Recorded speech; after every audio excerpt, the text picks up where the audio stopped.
You have your eye on Jane. She seems to have potential to take on more responsibility and become a good leader. That's terrific. But before you go any further, you need to ensure Jane is really the right person for future leadership roles. This is the second in my series of 3 videos on how to find, evaluate, and develop great leaders. Now that you think you've found someone, you need to ask yourself a few questions and observe for the answers. Does Jane subscribe to the company values? Does she exhibit personal values which are compatible with yours? If not, it'll be very difficult to work with her. She may have potential, but a value mismatch is very hard to overcome. How does she get along with her coworkers? Now, leadership is not a popularity contest, but someone who doesn't have a relatively good rapport with their peers will probably have a hard time working with anyone. Is she reliable and trustworthy? You're going to be placing a lot more authority and responsibility in her hands. A lack of integrity or reliability will come back to you and can damage your effectiveness and reputation. After you've answered these questions and you think you have your potential leader, you need to do a little testing to see if she's really the right one. First, get to know as much as possible about her. What's her work record? Have there been problems with rules or policies in the past? Is she reliable? What are her strengths and weaknesses? Second, carefully observe her on the job. You need to be careful here. Be inconspicuous, as just your very presence can change behavior. Watch how she interacts with others.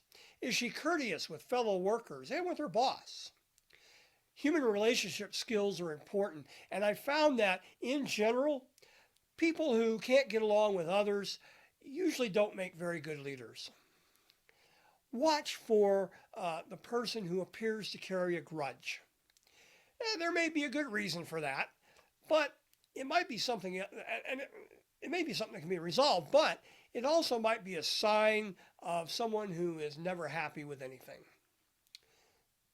Use a small task and use a genuine requirement. Don't just make something up for the purpose. Use a small task to give Jane a chance to show some leadership. Don't expect an amazing transformation to happen at this point, but just watch to see how she handles the situation. What you're really looking for is how she attempts to accomplish the task. The actual success is really of less importance. One final thought on selecting new leaders. You will probably have someone who thinks that they are the next great leader and wants you to know that, but who you just don't feel has the kind of potential you're looking for. Don't string them on. I've seen leaders who will take a subordinate and just make them think they're in line for the next great promotion and causing them to do all the unpleasant and difficult tasks. But that's not really fair. And it'll just cause a dissension and discontent. Be honest. If they don't measure up to what you're looking for, tell them. Now, in our third video, I'll tell you a little bit about how to start actually doing the training to develop more successful leaders. Thank you for watching this video. If you'd like to see more, click on the subscribe button right here. I'm always loading new content. And speaking of content, in the description below there's a link. Go to that link. It takes you to our website where you can download a lot more great information. And it's no sales. It's all free. Just want to give you some tips, tools, and techniques to help you be a more effective leader.